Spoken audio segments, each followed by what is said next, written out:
What's up? It's Tony back with another episode of the It's Tony podcast, and today I'm going to be doing a deep dive album review of the album Bad Cameo by James Blake and Lil Yachty.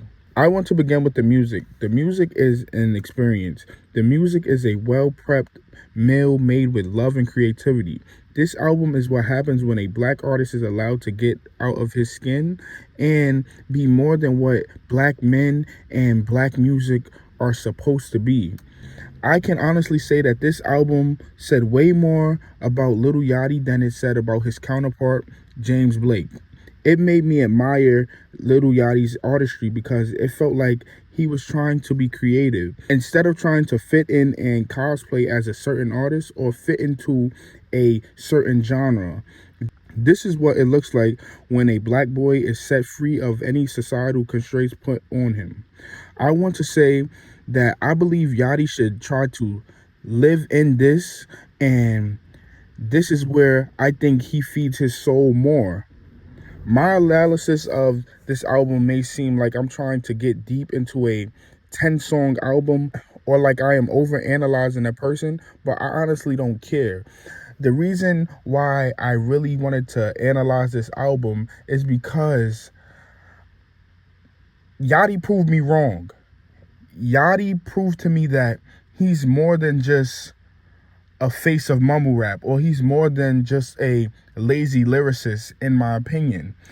I want to review this album, and I don't care how you guys perceive my analysis of this, because I would like you guys to listen to this album review and have some dialogue to combat what I'm saying. Either if you agree or either if you disagree. I would like you guys to comment below.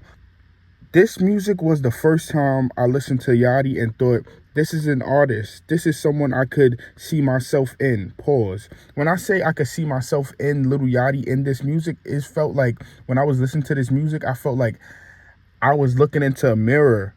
Not saying that I could create the music that he made, but this type of music gave me a feeling of like I connected with Yachty for the first time. This is the first time I put his name with the likes of people that I deem as great, like Kendrick Lamar, etc. The music part of my analysis is the easiest part to break down. Out of the 10 tracks, I love 5. The first out of the 5 songs that I loved was Midnight. Midnight is a song that I would send to a dumbass artist thinking the best songs have to be 2 minutes. This song keeps you on the edge of your seat, waiting for what this duo would do next. And when the song is over, you are disappointed it ended. The next song, a part of the 5 that I love, was Whoa. I fucked with Whoa a lot. It's when the duo began to hit its stride. It brought to light that I will never be eager to hear Lil Yachty rap solely again. I would like to hear this alternative Yachty. Then there is Missing Man, a song that damn near brought me to tears because it spoke to my soul. It sounded like a man lost and a man who has people on his side but still is alone and mysterious to those in his life. Then there is Twice. This is a song where I realized that this duo is a real duo, not a duo like Ye and Ty Dolla $ign's. The Ye and Ty Dolla $ign's duo felt like they were playing in the audience face. It felt like Kanye West was the one that did most of the work and was carrying the tracks. Compared to Lil Yachty and James Blake, they feel like a real duo. They fed off each other tremendously. Finally, the 5th song that I loved was Transport Me. This is the song that solidified me as a fan of Yachty and made me want to see him more next to my favorites just to see what their minds could do together. I know that I'm harping on Yachty a lot, but on these songs, Lil Yachty and James Blake did a lot. But I already knew that James Blake was a good artist because I loved his appearance on Travis Scott's Astroworld, on how Stop Trying to Be God. He did really good. I didn't expect him to do this good with Yachty. I didn't even think Yachty would step up to the plate how he did, but he did great. But now let's get into what I've been wanting to go deeper into. After listening to this album, I wanted to hear the 2 talk about making this album. So I looked up interviews they had, and of course a Zane Lowe Apple Music interview came up. I say that of course, and I say it in a snarky way because I feel like Zane Lowe is like the safe haven for other genres to have their interviews. He doesn't challenge the people that he's interviewing, and he always seems to love everything that the person he's interviewing has done. He never really critiques them, in my opinion. But nevertheless, I listened to this interview, and at 24 minutes and 3 seconds, started to type out my thoughts on the album and the interview and my thoughts on Lil Yachty as an artist.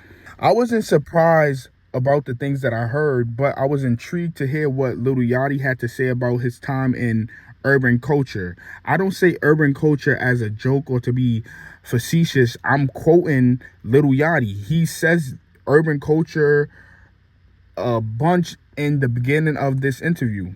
He gives his critique on urban consumers and shares his take that he feels that urban culture is fueled by FOMO, the fear of missing out. He also feels like they're fueled by fast consumption and first week numbers. He also compared urban genre to other genres where he states that are allowed to gradually grind it out and stick. He continued by saying, whereas urban culture and the urban genre is engulfed with FOMO, other genres get to the music when they get to the music. And when they get to the music, that's when they buy the music and they buy the merch and they go to shows. This whole topic in the beginning of him speaking about urban genre and FOMO and comparing it to other genres, this all spawned from a conversation about Lil Yachty having more followers than James.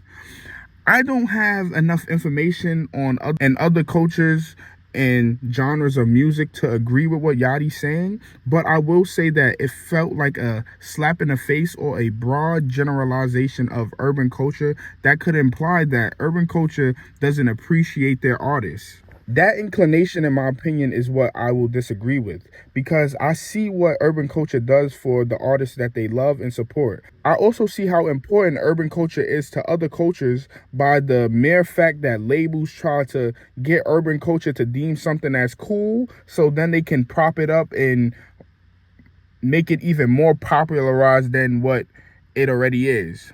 My issue with Lil Yachty's inclination is that this is the culture that afforded him his lifestyle currently, and many others like him. Another issue that I had is that he is saying this among two white men who could give a damn about how urban culture works because they have a bunch of support outside of urban culture.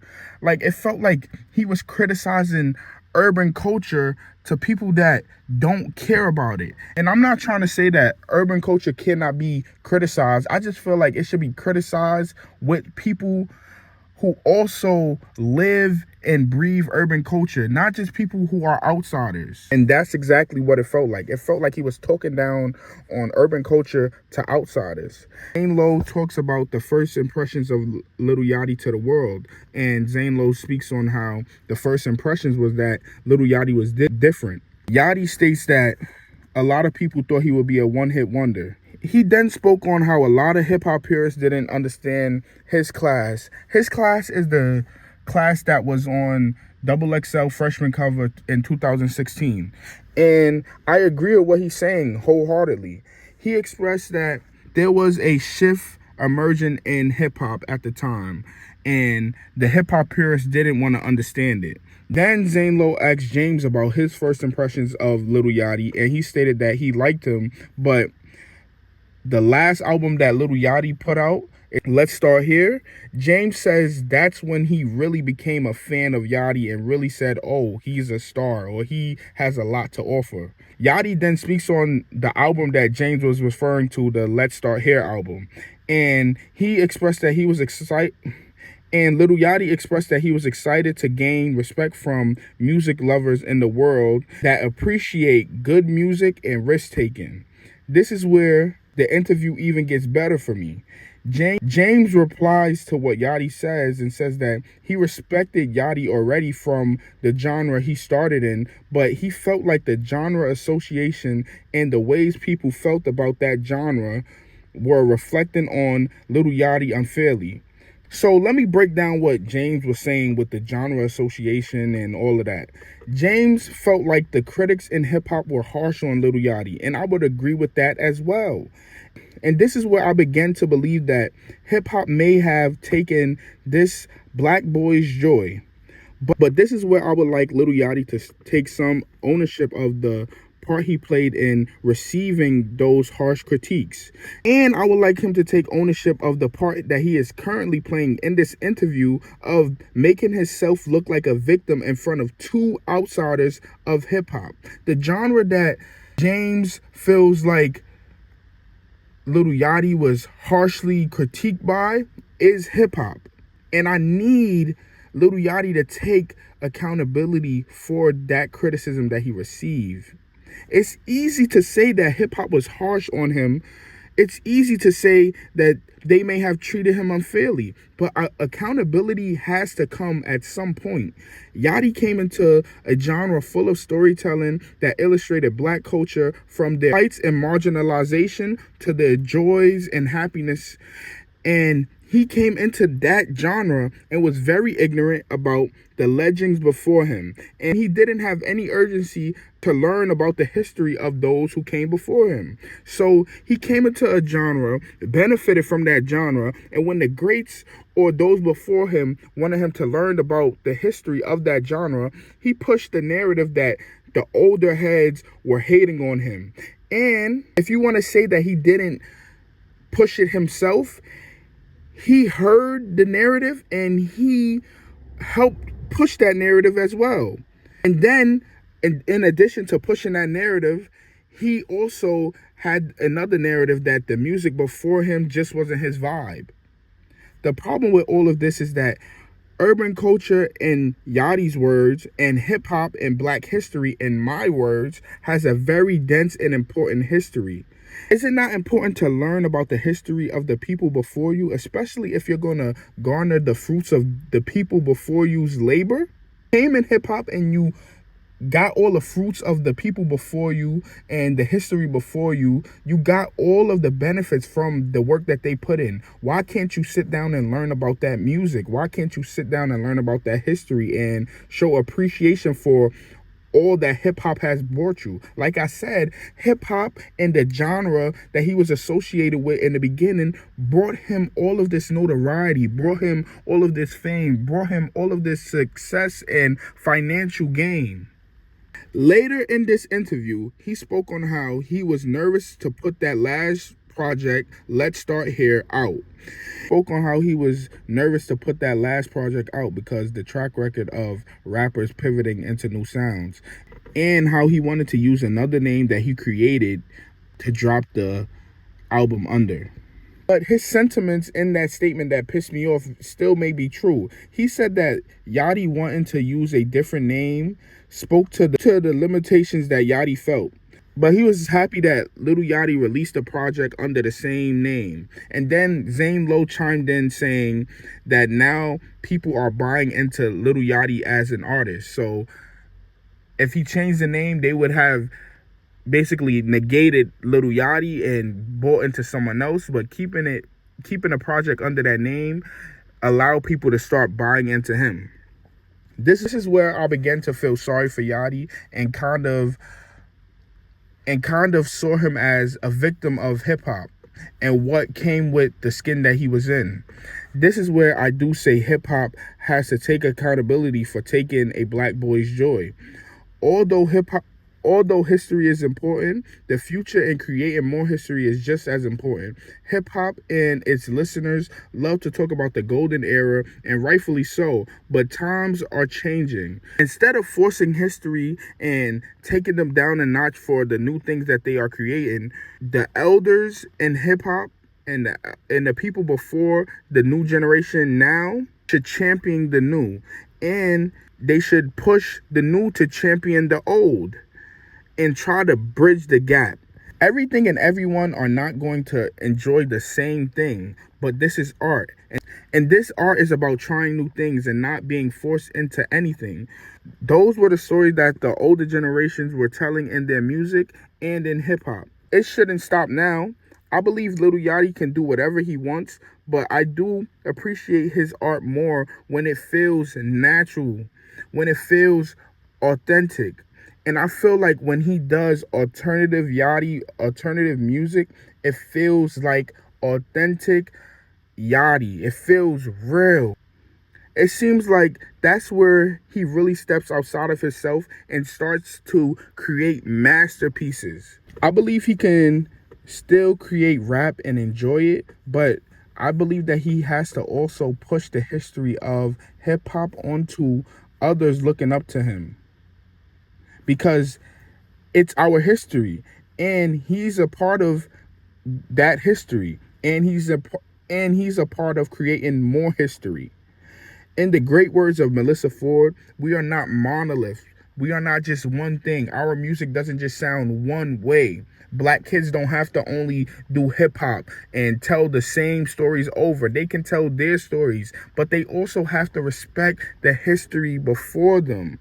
I hope the duality of making hip hop music and alternative music brings his black boy joy back, and I hope hip hop learns to embrace the next and the now more.